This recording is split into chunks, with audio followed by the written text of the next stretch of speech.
there was a TikToker that kind of broke down all of the remodifications of a lot of our fast food man's 90s tenants. crashing out over capitalism. Let's hear it. So this, by the way, is all because of Wall Street. This is all because of the stock market, because of investors, private equity, and the demand to get more value to shareholders. He's correct. Everything went from like these super custom things to like these gray boxes. So everything getting simplified. He's not wrong about this. This has nothing to do with wokeness or DEI, you stupid sleeping babies. Okay? I'm gonna explain this to you. McDonald's, the way McDonald's is structured is McDonald's owns the land underneath this building. I don't know if that's still true, but it certainly used to be true. The franchisees then rent the building on top of them. And you know what happens? Sometimes McDonald's go out of business. And when McDonald's goes out of business, they want to put a different business in there and they want to sell the land underneath it. Well, guess what? When you have a building that can only be a McDonald's or can only be a Pizza Hut or can only be a Cracker Barrel or only be a Taco Bell, guess what? It's harder to sell those businesses. So every business has slowly been turning into a gray or beige box because you know what happens when you put a vape store inside of an old Pizza Hut? We all call it, oh, the vape store inside of the old Pizza Hut. Who do you think he's mad at, Drew? He doesn't know who he's mad at. He thinks he knows. He thinks he's mad at Wall Street. But who's he really mad at? Inflation? I don't know. The person that wants 3 burgers for 99 That's cents. the default answer. Like, it's inflation. a good It's dead default. money printing. It is a good I had default. nothing. It's like my wife says a quote and she's like, you know where that quote's from? I'm like, Friends. He's mad at the person that wants 3 cheeseburgers for 99 cents. Correct. So everybody wants things cheap. So the business is like, oh, cool. I know. Like, so when I'm teaching entrepreneurship and Impact Theory University, sign up immediately. I am always trying to get them to identify the hard. Like, find the hard. When you find the hard, go solve that thing. That's how you start a business. If there's nothing hard for you to solve, there's probably not a big business opportunity there. You're probably somewhere with high sex appeal. So like game development. If you're not doing something new and original, you're going to have a very hard time. So the hard thing is finding something new and original to do. In anything in Quest, finding the hard was manufacturing the equipment. Businesses solve problems, period. So the problem that a McDonald's solves is I'm going to provide you food that you like to eat at a price that you're willing to pay in a way that's super convenient. When they did it in the beginning, it was like, I'm going to get you food that you want to eat at a price that you're willing to pay in a way that's convenient, and I'm going to entertain your kids. Now, once and I'm going to entertain your kids stop being profitable, then it doesn't make sense. The consumer is telling you, I don't care about that. I care about the first 3 things. Hold on, let me jump in there because I know we talk about like consumers vote with their feet, things like that. So if McDonald's, after they removed Play Place, everybody stopped going to McDonald's, they would have brought it right back. Immediately. Got it. Immediately. And what they would do is they would go in a given area, like when I was a kid, not all McDonald's had a Play Place. McDonald's corporate is looking at that and going, do we make more money in the places with Play Places or not? And for a while, I'm sure they did. And then over time, it stopped.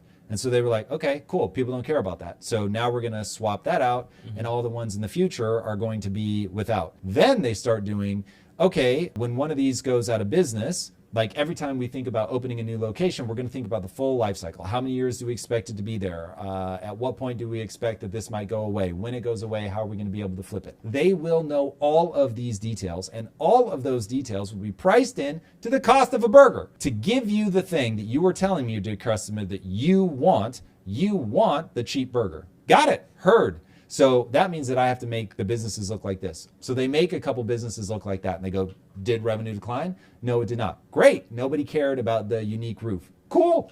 Easy peasy. And so now that's going to be more profitable. Now I can charge less for the burger or keep the burger at low price. I get it. It like, especially he's a guy of a certain age. If you grew up with the cool roofs, like you get kind of bummed that it's all looking gray boxy. But dude, even in a video game, when you're developing the video game, you constantly have to think about CPU resources, GPU resources. It's like, am I going to melt this computer? So all of a sudden you start going, hey, that texture on the grass, I'm going to use that texture on like this creature's fur. I'm going to use that texture on like this distant mountain. And you just try to have very few master textures that are everywhere, even though they look slightly differently in different places. Long story how you do it, but like that becomes a game of optimization. And that you're trying to keep the cost of the game development down. So you're going to recycle assets, tweak it a little bit, change the color, whatever. This is how you keep the cost down. Money has physics. Businesses have physics. And he's like arguing against the thing where the consumer is the problem. Because there is a greedy capitalist right now being like, yo, dope roofs. Like, let that come back in style. So that'll be my differentiator against McDonald's. I'm going to fucking hit them. I'm going to have a play place. This is going to be the dopest shit ever. All I have to do is solve the insurance problem. Word.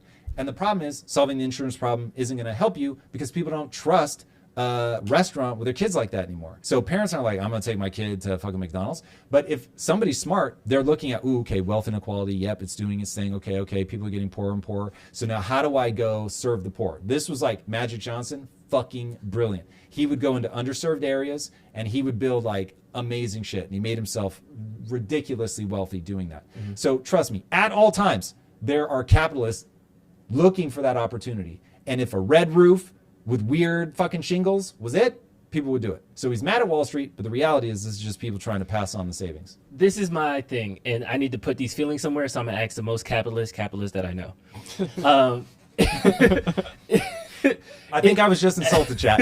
I'm pretty sure that was a slur. Right now, turning your building into a gray box, it's almost like you're hedging your bets. If this does go bad, I am going to have to sell this building. This is going to make it easier to sell. It's going to make it easier for my exit. This is the second CEO problem.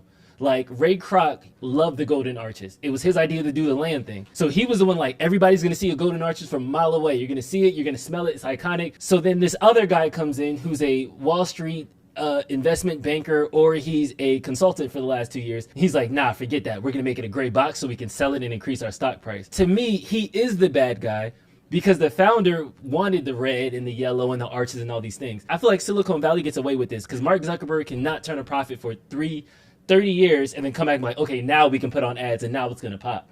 Whereas they're allowed to maintain their culture in order for the betterment of the product long term. Where a lot of these box stores are like, nah, fuck it, let's just go straight gray box and just increase stock price now, as opposed to making it fun. Like in the 90s, the purple and blue Taco Bell was hot. That was cool. Like the play place was somewhere to, you know what I mean? I think if a play place showed up tomorrow, there'll be so many people that be like, oh yeah, I like that. I'll go to a play place. But it's not there anymore, so people don't go to it. And they say, you see, we don't care about it. But it's like, y'all took it away from us. We didn't have an option. So, John, but you get what I'm saying? Like, yes, and I love this. This is so interesting. Yeah. Okay, you've put your finger on the exact right thing, which is when a founder starts a company, they are almost always mission driven, and that mission will make them do really counterintuitive things. Those counterintuitive things are exactly what makes a company valuable. At Quest, we started that with the idea of ending metabolic disease, and so instead of doing what everybody else did, which was put high fructose corn syrup in their bar when they realized you can't run it on the equipment, we said, well, hold on, that's not our mission. So we're going to do this thing that nobody would ever fund because it seemed completely moronic, and we're going to engineer our own equipment. Of course, that's exactly one of the things that led to the company being very successful. Impact theory. I start, mindset, it's what I'm known for, cool, do my thing, and channel explodes. COVID hits, and I'm like, hold on, these people that I love and care about are about to get like run over by something. I want to make financial content to help them out. My own team was like, what are you doing? This is crazy. You're going to wildly damage the channel. And I did. And I took our revenue down, and it was brutal from a revenue perspective. But from a self-respect perspective, it felt awesome because I was like, this really matters to me. I really now feel like I'm helping people. The only reason I did mindset was I believed it was the thing with my talent, intelligence, skill set. This is the best thing I can do to help people. Now that this is happening, this is the best thing that I can do to help people. And so from a business perspective, if I were a public company, that would have been like the board would have ousted me. They would have found somebody else. Like that would have been insane. They never would have gone through that. 100% founders are able to do things because they are driven by something other than just profit. But ultimately, a company has to stay in business. And so over time, like even look at Apple, over time, they go into a revenue optimization phase of their development. That's where Apple is now. To give Tim Cook his flowers, he has made Apple way more money than Steve Jobs ever did. But Steve Jobs put them in a place that they could revenue maximize. And if Tim Cook had founded the company, it never would have gotten off the ground. So it would have just been like any other PC product, right? He would have optimized all the stuff behind the scenes, but there never would have been any soul. There never would have been any brand that really attracted people. So anyway, to me, this is just a guy crashing out over the realities of capitalism. If there is a capitalistic opportunity, somebody will exploit it. If play places really are a brilliant idea, then you or somebody else should do it and find out, right? That's the world that we all get to live in.